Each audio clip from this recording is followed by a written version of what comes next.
Hello and welcome back to the channel. Today we are going to do the poem Since There's No Help, Come Let Us Kiss and Part by Michael Drayton. Okay, so this is a very short Shakespearean sonnet. Sonnet 14 lines की होती हैं. You all know that, right? So let's begin. हम सब कुछ उसमें देखने वाले हैं एंड क्रिटिकल एप्रिसिएशन भी देखेंगे पोएम का, जिसमें सब कुछ आ जाता है, like figure of speech is used about the poem, कब पब्लिश हुई है, each and every single feature, figure of speeches के साथ साथ स्ट्रक्चर क्या है, लिटरेरी वे से कैसे इंपॉर्टेंट है, क्या दिखा रहा है, बैकग्राउंड क्या है, and each and everything.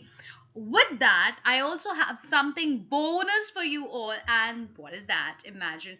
It's questions. Questions जब आप practice कर लेते हो किसी भी topic से related, तो आपका वो sorted हो जाता है. तो अगर आप इसको for lengthy long answer पढ़ रहे हो, very important video, and अगर आप इसको for MCQs पढ़ रहे हो, then too it's gonna be very important. Believe me, you will see that till the end. Stay in the video.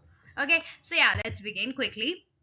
सबसे पहले मैंने इतना बड़ा बड़ा जो लिख रखा है, जिससे आप बिल्कुल भी ये पोएम आपकी फ्लैश हो और याद रहे कि भाई हाँ, A B C D E F G G is the rhyming scheme of the poem because it is a Shakespearean sonnet जिसकी यही राइमिंग स्कीम रहती है. सो इसका मतलब है हमारे पास कितने स्टैंजास होंगे guys? A B right, C D second and E F will make this third stanza and आखिरी में, and these three are called as quatrains. and आखिरी वाला जो आपका जी जी है, that is couplet, यानी कि 2 लाइंस होती हैं इसके अंदर, ठीक है. and quatrains यानी कि 4 लाइंस होती हैं, right. A B C D E F and G G. Clear है बिल्कुल बढ़िया से. नाउ ये पोएम पोएट्स ने लिखी है फॉर अपने बिलावेड के लिए लिख रहे हैं जिन्हें वो पसंद करते थे, like not she. It was like आप ऐसे देख सकते हो जैसे एक तरफा आपका प्यार चल रहा है, for that kind of, right. So इसमें द आपको सामने से वैसी ही फीलिंग्स नहीं रिसीव हो रही हैं. Make this clear in your mind. तब क्या होता है, वो वाली सिचुएशन है यहाँ पर.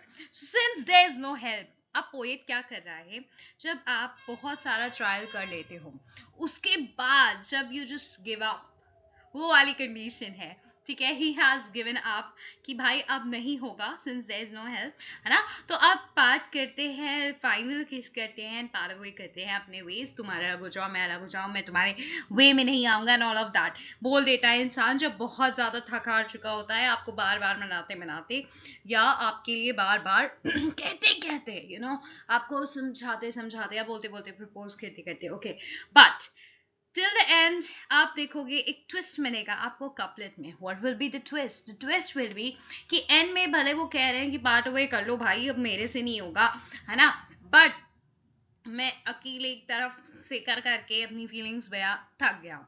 But at the and in the couplet you will see कि वो फिर भी उनके अंदर कहीं एक होप रह जाती है, दैट स्टिल अभी भी हम ऐसा है कि इसे तुम बचा सकती हो, you can save this feeling, you can still be, अगर तुम चाहो तो I would still be there, ऐसा वाला सिस्टम रहता है. आई होप आपको बिल्कुल समझ में आ गया होगा जब इंसान ऐसा फील कर रहा होता है. सो वो अगर ये कह दे but still he has this, that अभी भी अगर the beloved is ready, it's she is okay, so और वो मान जाती है कुछ है, तो हम आ जाएंगे भाई, ये वाला हाल है, ठीक है. हम रहेंगे आपके पास. Okay, now let's start. Since there is no help, क्योंकि कोई हेल्प नहीं है, कोई चारा नहीं बचा है, कुछ नहीं हो सकता. सो कम let us kiss and part. So let's have the final किस, और पार्ट वेज कर लेते हैं, तुम अपने रास्ते हम अपने रास्ते, ठीक है. नहीं, आई हैव डन, नहीं मैं कर चुका हूँ. You get no more of me, मतलब I have done, I am done, ऐसा वाला है कि अब मेरा हो चुका है भाई, अब इससे ज्यादा नहीं हो सकता, अब तुम्हें मेरी फीलिंग्स मैं नहीं दिखूंगा, अब I will part my way away, ठीक.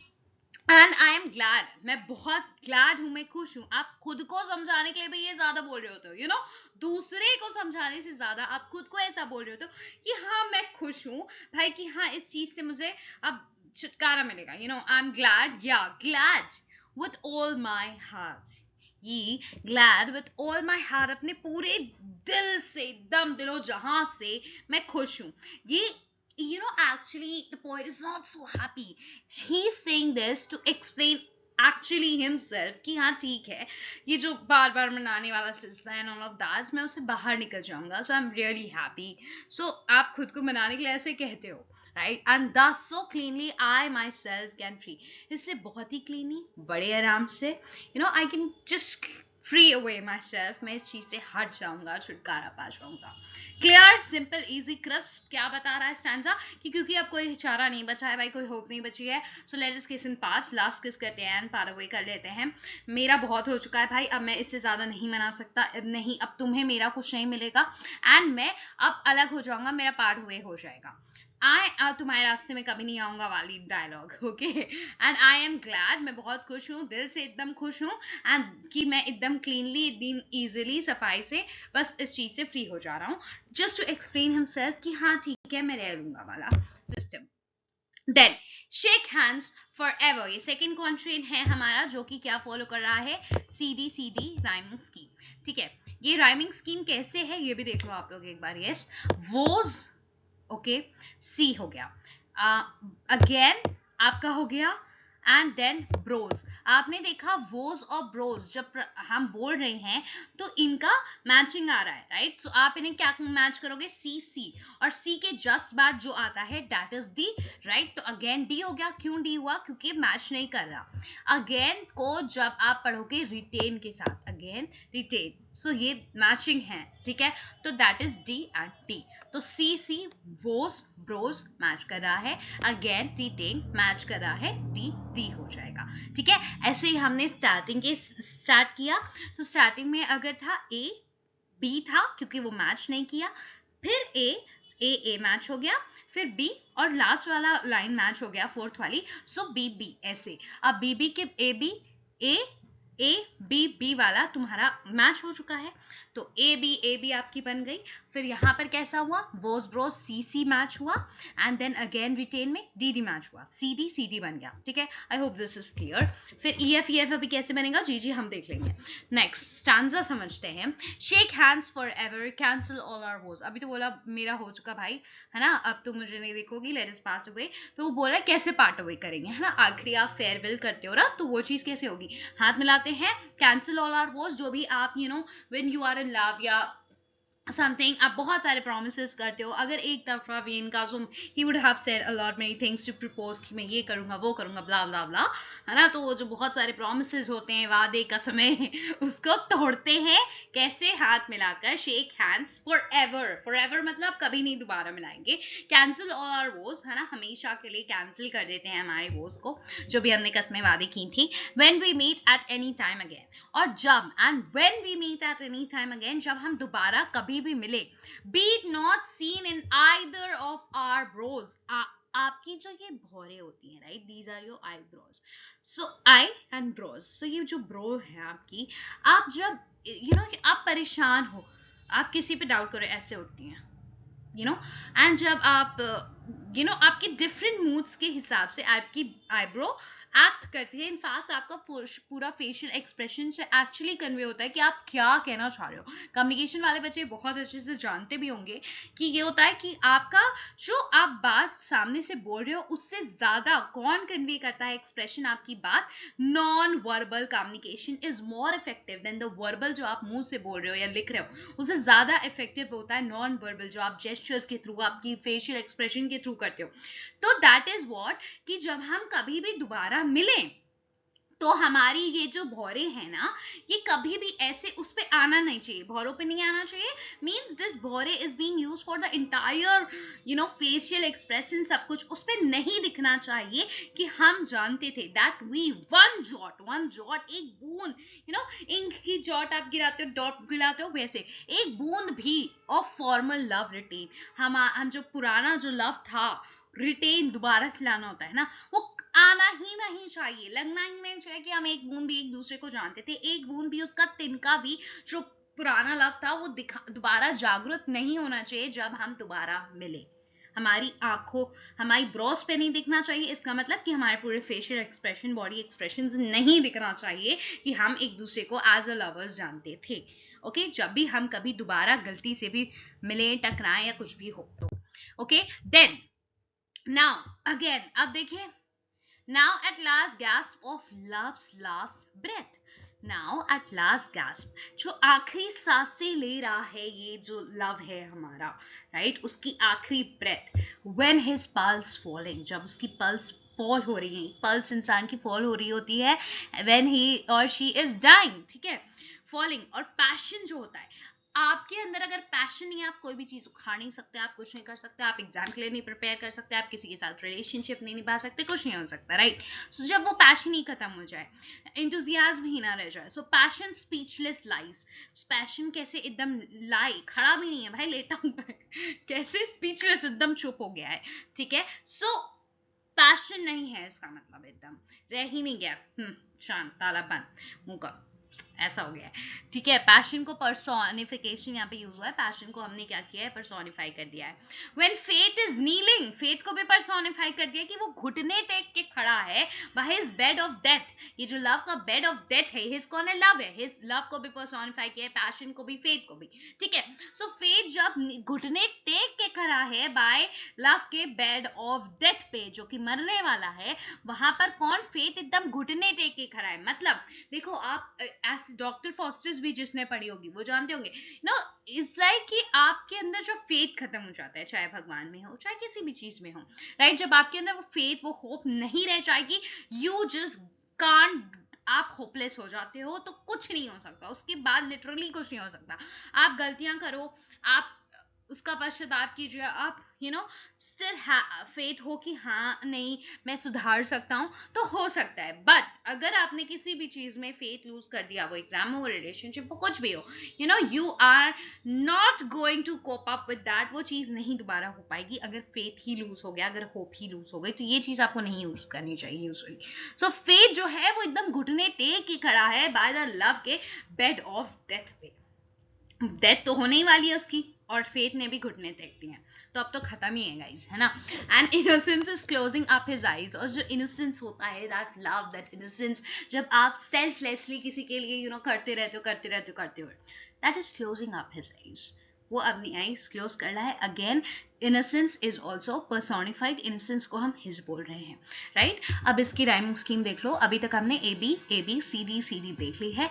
दिस इज ऑल्सो क्वार्टरिंग, यानी कि 4 लाइन्स का स्टांजा है ना। ई, ब्रेथ, लाइज इससे नहीं मैच किया, ठीक है, जब आपने बोला, बट डेथ मैच हो गया, सो ई के बाद क्या आता है, एफ आता है, सो लाइज एफ से होगा, एंड आईज मैच हो रहा है, सो एफ होगा, सो ई एफ ऐसे आ जाता है, ठीक है, बिल्कुल बढ़िया।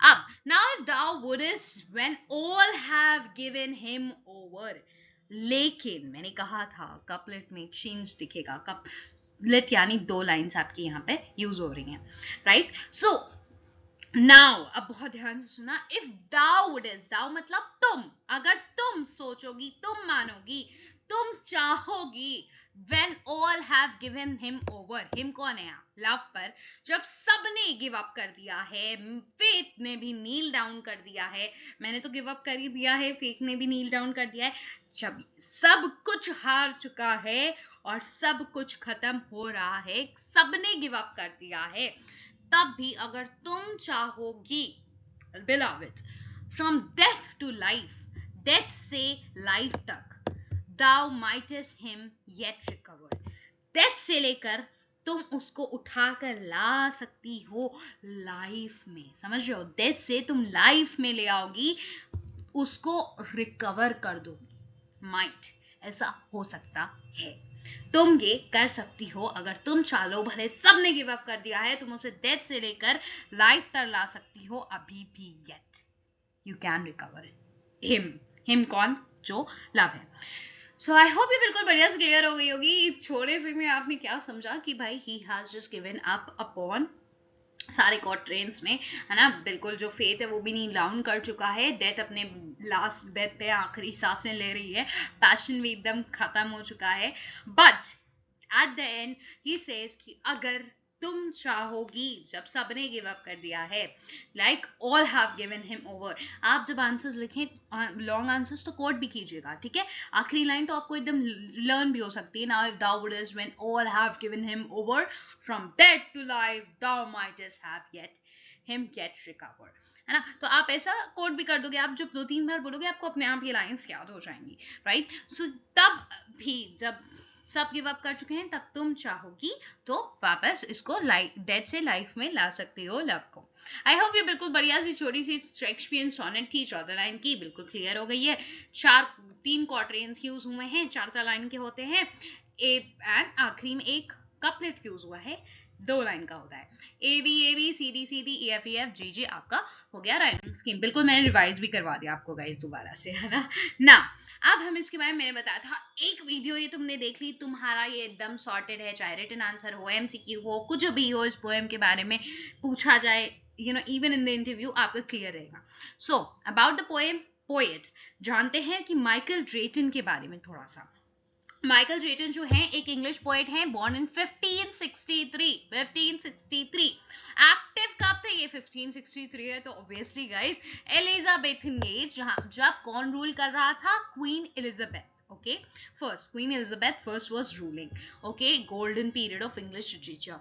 Early Jacobean periods and early Jacobean periods, उनकी डेथ के बाद भी जो early Jacobean period में कौन रूल कर रहा है? जेम्स फर्स्ट रूल कर रहे हैं। He wrote large sonnet sequence called Idea, और इसी आइडिया सोनेट सीक्वेंस मतलब जिसमें सॉनेट्स, खूब सारी सॉनेट्स कंबाइंड है, इसी आइडिया के अंदर ये हमारी since there is no help published हुई है।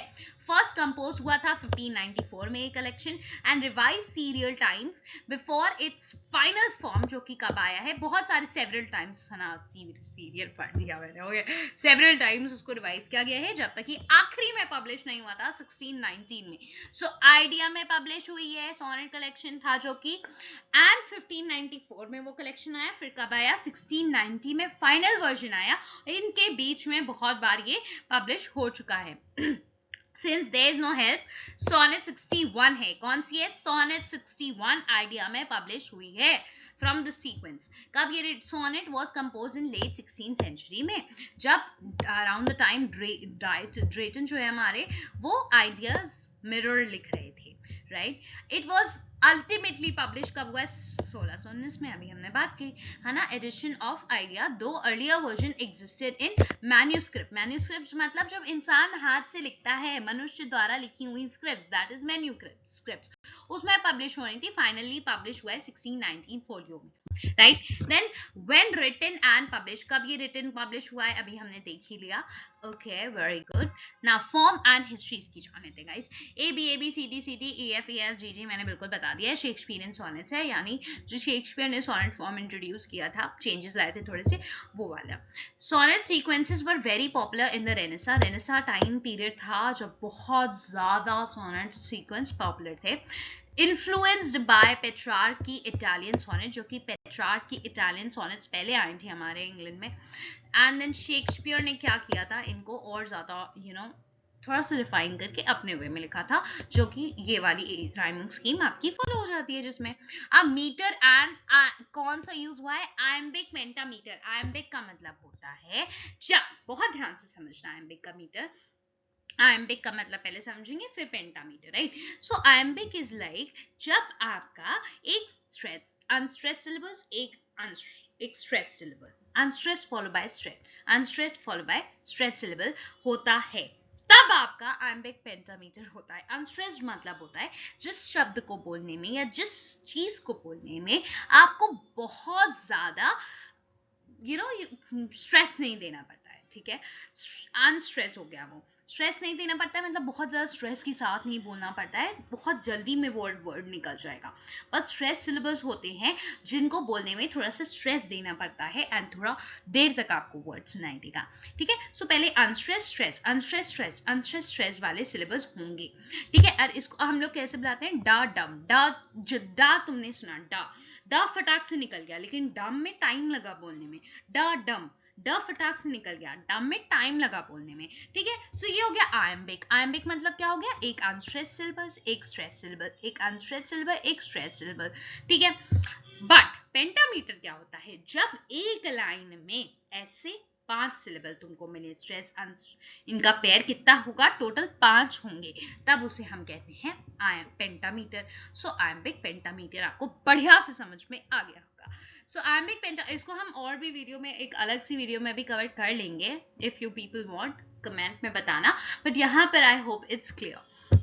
Iambic pentameter मतलब होता है each line normally has 10 syllable है, क्योंकि पेयर्स हैं, राइट, इन 5 पेयर्स में 5 पेयर हैं, ठीक है, unstressed stressed unstressed stressed unstressed stressed unstressed stressed unstressed stressed 5 हो गए, और अनस्ट्रेस्ड स्ट्रेस्ड एक साथ हमने बोला तो दो दो करके, that is 10 total, 5 into 2 10। Okay, so creating a rhythm like डा डम, मैंने बताया डा आपने जल्दी से बोल दिया, डम आपको टाइम लगा बोलने में, स्ट्रेस लगा।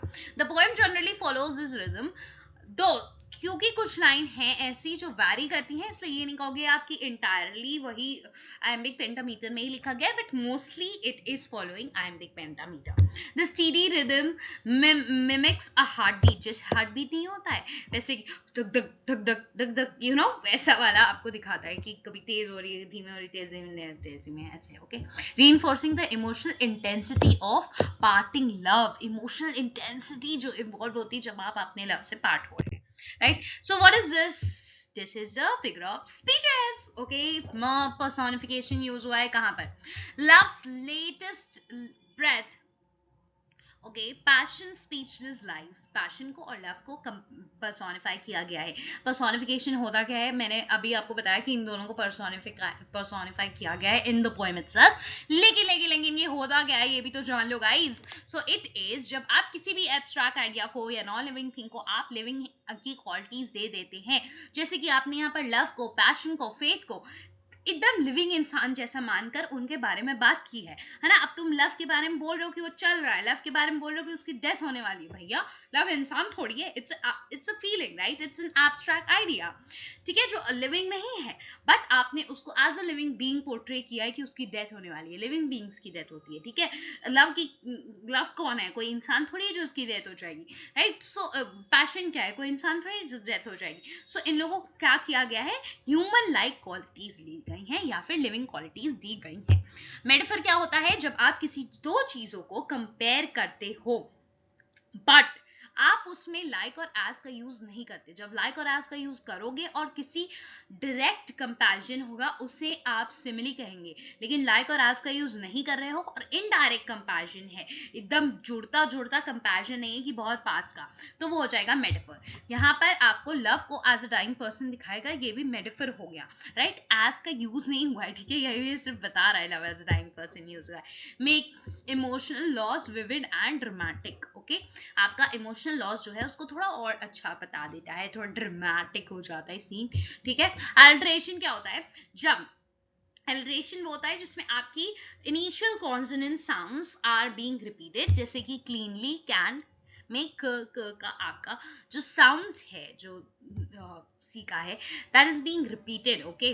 देन रेपिटेशन आपका है ग्लैड, ये ग्लैड, ओके, सजेस्ट कर रहा है कि स्पीकर जो है, रेपिटेशन का मतलब ग्लैड जब आप दोबारा यूज करते हो, और रेपिटेशन यूज क्यों होता है, रेपिटेशन मतलब किसी शब्द को दोबारा रिपीट करना, पर यूज क्यों होता है, क्योंकि हम एम्फसाइज करना चाह रहे होते हैं किसी चीज को, या फिर कभी कभी लोग रिदम, पोएट रिदम बनाने के लिए भी, या एक रिदमिक क्वालिटी मिल जाए आपकी पोएम को, इसलिए भी चीजों को रिपीट करते हैं, ठीक है। सो सजेस्ट करता है कि स्पीकर सेल्फ कन्विंसिंग एफर्ट्स कर रहा है, ग्लैड, ये ग्लैड, हाँ मैं खुश हूँ, दोबारा खुद को बार बार, मैंने बोला ना ये बोल नहीं रहा है वो एक्चुअली में बिलवड से सिर्फ नहीं बोल रहा है, he is trying to convince himself कि मैं खुश रह लूंगा, मैं खुश हूँ, दिल से खुश हूँ, है ना। तो आप जब खुश हूँ ग्लैड 2 बार रिपीट कर रहे हो, मतलब आप खुद को कन्विंस करने की कोशिश कर रहे हो यहाँ पर। सजूरा, ब्रेक्स विद इन लाइन्स, जो आपकी ब्रेक्स आती हैं लाइन्स के बीच में, उन्हें हम सजूरा कह रहे हैं। Creates emotional pauses, emotional pause हो जाता है इसकी वजह से, राइट। वोल्टा क्या होता है, जब आपकी लाइन में या इमोशन में एकदम से ट्विस्ट आता है, यूजुअली ये आखिरी की जो हमने नहीं देखा कपलेट में, भाई ट्विस्ट हो गया, इमोशन बदल दिए, जज्बात बदल दिए, उससे याद रखोगे कि वोल्टा पलट गया है ना, वोल्ट करंट जग गया, okay. Between line 12 and 13 usually वोल्टा देखा जाता है। A twist in tone, tone में जो है वो ट्विस्ट तुम्हें दिखेगा, बदल जाएगी, एकदम से जज्बात बदल जाएंगे, जैसे कि हमने कहां पर देखा, कपलेट में देखा भाई 13, हमने 12th लाइन के बाद देखा, या लास्ट 13 एंड लास्ट 14 लाइन में, कि ये क्या बोल दिया कि लेकिन तुम चाहो, जब सब कोई गिव अप कर चुका है, लेकिन बिलवड तुम चाहो तो अभी भी इसको डेथ से लाइफ में ला सकती हो, माइट का यूज किया है कि माइट ला सकती हो, बट एक होप इसमें आपको दिखती है, राइट। सो यहाँ पर टोन का ट्विस्ट हो गया है, जबकि पूरे में तो भैया भाई साहब बोल रहे थे कि हम पार्ट अवे कर लेंगे, मैं खुश रहूंगा बिल्कुल, अब जब मिलेंगे तुम्हारे आईब्रोज पे दिखना तक नहीं चाहिए कि भैया ऐसा लव वाला कोई भी सीन था, बट आखिरी में चेंज हो जाता है, राइट। थीम्स एक्सप्लोर क्या है इसमें, फाइनलिटी एंड सेपरेशन, है ना, एक एंड एक ब्रेकअप हो रहा है। द ओपनिंग लाइन्स एम्फसाइज कर रही है end of love with determined farewell imagery, एकदम डिटरमाइंड है भैया, बिल्कुल आईब्रो पे भी नहीं दिखना चाहिए, वही लाइन आपको दिखा देती है डिटरमाइंड। अच्छा, आंसर लिखते वक्त जो मैं चीजें बोल रही हूँ कि इनसे, अच्छा इस वाली लाइन से पता चला, इस वाली लाइन से पता चला, देखो मुझे लाइन याद है कि ब्रोज पे नहीं दिखना चाहिए, है ना। सो आप भी ऐसे लाइन्स को एज इट इज याद करके उसे लिख सकते हैं, एंड याद कैसे होगा, उसको डेलिबरेटली याद करनी नहीं पड़ती है। प्लीज गाइस, लिटरेचर में इतना ज्यादा डेलिबरेट मत करो, ऑलरेडी कॉम्पिटेटिव एग्जाम्स के लिए आपको काफी कुछ फैक्चुअल याद करना पड़ता है। सो अगर बेसिक पोएम और चीजें और उनकी लाइंस आपको याद करनी पड़ी है, दैट्स नॉट गुड इनफ। आपको क्या करना है कि पोएम्स की लाइन को 2-4 बार 5 बार, जब आप पोएम को ऐसे ही पढ़ोगे मजे में, आपको लाइंस अपने आप याद हो जाती हैं, और ये भी याद रहता है कि हाँ ये, अच्छा ये वाली लाइन ये वाली पोएम की है, ये वाली बात, उसको डेलिबरेटली याद मत करो, बस 4-5 बार पढ़ो, आपको कुछ वर्ड्स लाइंस याद हो जाएंगी।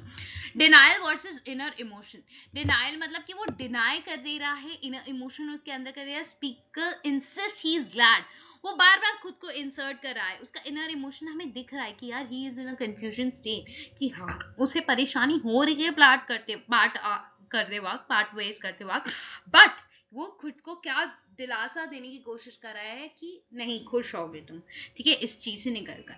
But repetition and tone suggest करता है कि वो एक इनर कन्फ्लिक्ट में, ग्लैड बोल रहा है लेकिन एक इनर कन्फ्लिक्ट में। पर्सोनिफिकेशन, लव डेथ का जो पर्सोनिफाई कर रहे हैं लव को, पैशन को, फेथ को, इनोसेंस को, आर इमेजिन एज लव की डाइंग मोमेंट है ये। होप एंड रिसरेक्शन तुम्हें जो दिख रहा है, that is in the final couplet एक होप दिख रही है, हमने बताया ही, ये चीज हम डिस्कस कर रहे हैं। पावर एंड वर्नबिलिटी यहाँ पे दिखाई गई है, दो इनिशियली वो असर्टिव है कि हाँ बिल्कुल भाई खत्म कर देंगे, स्पीकर्स इमोशनल वर्नबिलिटी, सो उसके अंदर एक इमोशनल वर्नबिलिटी है जो कि लव में होती है, राइट। सो वो आपका एंड में एक्सपोज हो जाता है भाई। Okay, now line by line explanation मैंने तुम्हारे लिए दोबारा से दे रखा है, अभी तक बिल्कुल बढ़िया समझ में आ जाता है, पर रिवाइज कर लो। Since there is no help, come let us kiss and part, no hope of saving relationship बचा है, तो इसलिए भैया एंड वाली किस करिए, हटिए, अलग हटिए। ने आई have done, you get no more of me, मेरा हो चुका है भैया। he claims he is finished with love and offers nothing more, अब कुछ नहीं मिलेगा। and I am glad myself can free, मैं ग्लैड हूँ, सजेस्ट करा है कि वो खुद को समझाने की कोशिश कर रहा है कि मैं खुश हूँ जब मैं फ्री हो जाऊंगा इस रिलेशनशिप में, जो कि शायद एक तरह से एक तरफा ही था। Okay, then shake hands forever, former love retain, तो ये लाइन आपकी बता रही है कि फॉर्मल क्लोजर 5 to 8 में जो है वो बता रही कि फॉर्मल क्लोजर हो जाएगा when they meet again, and they should show no sign of past love, जब सामने से मिलो एकदम फॉर्मली मिलो, है ना, पास्ट लव का कोई सीन दिखना नहीं चाहिए। Now at the last guess, जो आखिरी सांसें ले रही है हमारी, 9 to 12 में बताएंगे innocence closing up his eyes, तो लव एकदम डाइंग पर्सन की तरह दिखाया गया है, जिसमें पैशन, फेथ और इनोसेंस को हम बता रहे हैं कि खत्म हो रहा है, विदरिंग मतलब हट रहा है, उड़ रहा है, खत्म हो रहा है। 13-14 लाइन में, now from death to life yet recover dot dot dot, मतलब कि और चीजें हैं इसके बीच में, ठीक है। और याद रखिए आप 3 ही डॉट्स लगाते हैं, भरने की जरूरत नहीं, 3 डॉट्स लगा जाती है। So despite all science of, जब आप भी ऐसे लिखोगे कि अच्छा मुझे ये वाली लाइन याद आ रही है बट आपको एग्जैक्ट लाइन पूरी नहीं पता है, सो आप now that dot dot dot जो भी याद आ रहा है डॉट डॉट डॉट करके ऐसे ही लिखते हैं, बट दे आर 3 डॉट्स, याद रखना। Despite all science of death, सारी साइंस ऑफ डेथ उसको दिख रही है, उसके बाद ही इफ द बिलवेड वांटेड क्या कर सकती है, वो इसको वापस से जगा सकती है लव को। Okay, tone and mood of the poem is begins from firm and self-assured है बिल्कुल, becomes regretful and hopeful भी, regret भी कर रहा है और hope स्टार्ट में कि हाँ यार वो हो जाएगा, हाँ but he is not showing, सामने से नहीं दिखा रहा, लेकिन ग्लैड और इस सबसे दिख रहा है कि बेचारा रिग्रेट कर रहा है, एंड होपफुल है आखिरी में कि हाँ अगर तुम चाहो तो बेबी चल सकता है। Sad, reflexive and emotionally ambivalent, okay, sad है, रिफ्लेक्टिव है एंड इमोशनली आपका क्या है, एम्बिवेलेंट। मतलब पोएट बड़ा सैड सा है ना, इमोशनली ही इज अवेलेबल, आपको उसका दर्शा रहा है कि हाँ इमोशनली कुछ फील कर रहा है बंदा. व्हाट क्रिटिक्स हैव सेड, थोड़ा सा जाना बहुत जरूरी है when you are writing the long answers also guys. So कुछ कंसिडर करते हैं क्रिटिक्स कि ड्रेटन जो है वो ड्रेटन की फाइनेस्ट सोनेट है, वर्दी ऑफ कंपैशन. जैसे कि शेक्सपियर के वर्क से आप कंपेयर कर सकते हो, तो आप समझ सकते हो उनको भी बहुत माना जाता था, ग्रेटेस्ट इंग्लिश ड्रामेटिस्ट पोएट, है ना. सो दैट्स वाई ये बहुत इंपॉर्टेंट हो जाते हैं. लेमुएल विथ टेकर ने कहा है its structure might resemble a Petrarchan sonnet due to tonal division. Tonal division अगर देखोगे तो लिखेगा कि पेट्रार्कन सोनेट है, लेकिन एक्चुअल में ये क्या है guys, Shakespearean sonnet. Others view it as a culminating cry of unrequited passion. ऐसा पैशन जो आपका फुलफिल नहीं हुआ है उसका आप कल्मिनेट करके जोड़ के आप एक तरह से वो क्राई, वो जो अर्ज होती है अंदर की, वो निकाल रहे हो सामने. ओके, अदर्स व्यू इट, ये हो गया गाइस, है ना. possibly inspired किससे है, actual loved one like in Godre, though this is debated. guys देखिए, जो इसमें beloved को ये बोल रहे हैं that is in Godre, जिसने माना जाता है that उन्होंने किसी और शादी कर ली थी, एंड इसी पे mainly the sonnet sequence idea जो है वो बना हुआ है, लिखा हुआ है एन गोड्रे. तो इनका नाम भी आप लिख के आओगे, बट इट इज डिबेटेड, ये भी लिख के आना, राइट. कि भाई डिबेट करते हैं, जो चीज एक्चुअली फैक्चुअली नहीं दी होती है उस पर क्रिटिक्स अलग अलग व्यू पॉइंट्स रखते हैं. Okay, now we will move further कि research and academic notes इस पे क्या बनी है. sonnet has been widely analyzed in Renaissance literature. आपको पता है बहुत ज़्यादा sonnet का यूज होता था for its emotional complexities and use of Elizabethan conventions of love poetry, जैसे कि personification यूज होता है और dramatic imagery, ये सब आपको देखने को मिली यहाँ पर. इसका structure, meter, emotional progression जो है वो common topics है academic essays में, and sonnet के comparison जब होता है आपके research work में, जब आप sonnet comparisons करते हैं तो ऐसी टाइप की poems ली जाती हैं. सो यूजुअली लोग करते हैं ऐसे, इसके स्ट्रक्चर पर, मीटर पर और इमोशनल प्रोग्रेशन कैसा है, इस सब पे रिसर्च वर्क होता है. Since there's no help is a powerful Elizabethan sonnet जो एक्सप्लोर कर रहा है लव का एंड, लेकिन लिंगरिंग पॉसिबिलिटी ऑफ रिवाइवल भी हो सकता है कि हाँ यार शायद रिवाइवल हो सकता है, तो वो लिंगरिंग पॉसिबिलिटी है. इट बैलेंसेस फॉर्मल स्ट्रक्चर, वो फॉर्मल स्ट्रक्चर को बैलेंस कर रहा है, यानी आयम्बिक, पेंटामीटर और राइम स्कीम आपकी है जो कि फॉर्मल स्ट्रक्चर प्रॉपर है, विद डीप इमोशनल टेंशन. और इमोशनल टेंशन भी है. अच्छा, आपने बहुत से पोएट्स को देखा होगा कि वो इमोशंस में बहकर स्ट्रीम ऑफ कॉन्शियसनेस का प्रयोग करते हैं हमारे ड्रामास में, राइटर्स. और पोएट्स जो हैं वो आपका एकदम या तो ड्रामेटिक मोनोलॉग दिखेगा, या तो बिना कोई सेट वो नहीं होगी, आपकी फॉर्म नहीं होगा, स्ट्रक्चर नहीं होगा, राइट. बट यहाँ पर आपको शेक्सपियरियन सोनेट का सेट स्ट्रक्चर दिख रहा है. दैट मीन्स कि इसमें इमोशंस भी है और आपका सेट स्ट्रक्चर दोनों को बढ़िया से कंबाइन किया गया है. इमोशनल इंटेंसिटी भी है इस पोएम में जो आपको मूव अवे कर देगी, ठीक है. Specially if you have gone through such a condition, have done one sided love, तो आपको और ज्यादा एकदम रिलेटेबल भी लगने लगेगी, ठीक है. सो ये बढ़िया से क्लियर होगा गाइज. अब critical appreciation of since there is no help, come let's us kiss and part by Michael Drayton. ये है, you can go through it very very beautifully, and with that I would like to tell you all also कि इसको हम बहुत बढ़िया से एक बार also discuss कर लेंगे, है ना, एक अलग सी वीडियो में. क्रिटिकल एप्रिसिएशन बिल्कुल बढ़िया से देख लेंगे. Till then you can take the screenshot and read it. बिल्कुल मैंने बढ़िया से समझा दिया है, तो आप ऐसे आंसर लिख सकते हो.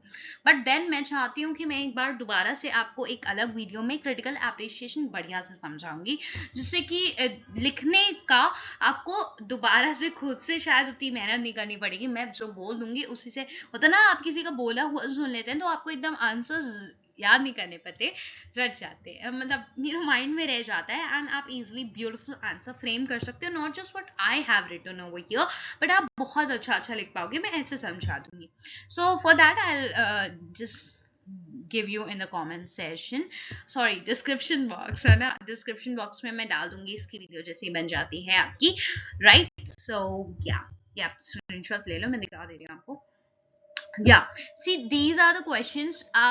कुछ होते हैं हमारे पास टॉपर टाइप लोग, and वैसे लोग are really really great. So for those people, this is something special I brought for you.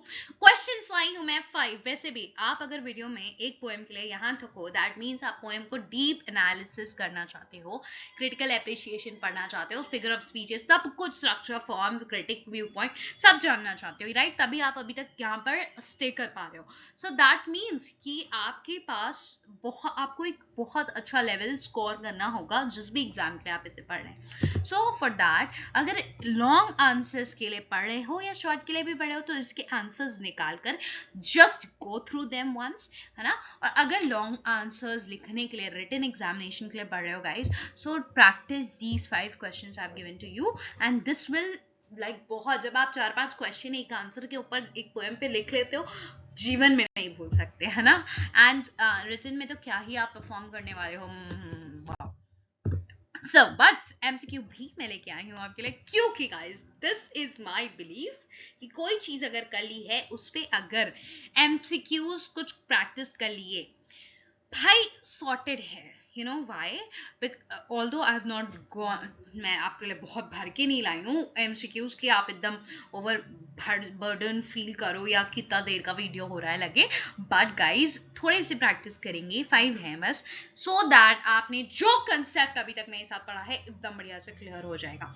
सो पहला क्वेश्चन आपकी स्क्रीन पे ऑलरेडी लिखा हुआ है, right? Since there is no help, come let us question part belongs to which sonnet sequence. हमने पढ़ा है अभी अभी, हमें क्या ये लगाने में दिक्कत होगी? बिल्कुल नहीं. हमने पढ़ा है कि आइडिया सोनेट सीक्वेंस है, सोनेट नंबर भी पता है 61, वो भी पूछ देता तो बता देते, राइट? पोएम फॉलोज विच राइम स्कीम. इतना मोटा मोटा लिखा हुआ था, ये किसी ने गलत किया. So it is A B A B C D C D E F E F G G, यानी कि 3 हमारे पास quatrains है एंड एक कंक्लूडिंग कपलेट है. ये है शेक्सपियरियन सोनेट. सबसे पहले पेट्रार्कल इटालियन सोनेट को इस बदला गया था शेक्सपियरियन द्वारा, और ये बन गई थी ये वाला form A B C D C D E F E F G G. बिल्कुल बढ़िया से क्लियर है. यस, हम एक क्वेश्चन के थ्रू कितना चीज रिवाइज कर रहे हैं. The central theme of the poems revolve around. Central theme कहाँ से रिवॉल्व करी है? लव जो है वो, और सेपरेशन के बाद लव दिखाया गया है, सेपरेशन दिखाया है, वन साइडेड लव भी कह सकते हो, right? So the major literary device used in portraying love, passion, fate in the poem is major device आप बताएंगे. That is personification. कितनी चीजों को पर्सोनिफाई किया गया था. मैं पोएम बोलते वक्त बोल रही थी भाई, लव को पर्सोनिफाई किया, पैशन को किया, है ना? आपका सब कुछ इसमें जो मेनली दिख रहा है that is personification. Why? Because love को पूरे ही में पर्सोनिफाई किया गया है, हिज करके यूजुअली, है ना? Now the poem is written in which meter? Iambic pentameter. क्या पूछने की जरूरत है गाइस? नो, क्योंकि हमने इसे बहुत अच्छे से पढ़ा है. एम्बिक पेंटामीटर होता भी क्या है? डा डम डा डम डा डम, ये भी पढ़ा है. ओके, सो एक लाइन में आपको कितने सिलेबल्स मिल रहे हैं? 10 सिलेबल मिल रहे हैं. एंड ये भी याद रखना है कि पूरी में ही नहीं कि हर एक लाइन में ढूंढने बैठ गए. नो, हर एक लाइन में नहीं है. Most of the poem has this iambic pentameter. Okay, so I hope अब बढ़िया से क्लियर हो गया है. So if you have got something from this video and question लगाने के बाद आपको ये हो गया कि हाँ गाइज हमने कुछ लेके गए हैं इस वीडियो से, सो इस वीडियो को लाइक कर देना, सब्सक्राइब कर देना चैनल को, और डिस्क्रिप्शन बॉक्स में मैं अगर इसका जैसे ही क्रिटिकल एप्रिसिएशन अपलोड कर देती हूँ डाल दूंगी, वो भी कर लोगे तो बहुत ही ज्यादा अच्छे से हो जाएगा. नहीं भी करोगे still you will be able to do if you know how to frame the answers. वो सिर्फ इसलिए कि आपको आंसर्स को रट्टाफिकेशन ना करना पड़े. मैं एक बार बोल के बढ़िया से दोबारा से समझा दूंगी तो आपको बहुत अच्छा हो जाएगा, बट सेम वीडियो में उसको लेंदी बनाना it's no mean, right guys? So जिनको करना है उनके लिए I just give this in the description box so that बिल्कुल आंसर भी ऐसे चुटकियों में आप लिख लें. क्रिटिकल एप्रिसिएशन पूछे, समरी पूछे, कुछ भी पूछ ले, और जो 5 क्वेश्चन दिए हैं वो भी आप देख सकते हो, right? So I hope you have got something from the video. जल्दी सब्सक्राइब कर लो, कोई भी अपडेट आए सो बेल आइकन को भी प्रेस कर लेना, तुरंत मिल जाए आपको. सो बिकॉज हम बहुत सारे लिटरेचर की चीजें इसमें कवर करने वाले हैं entirely, so for that you need to subscribe. Thank you guys.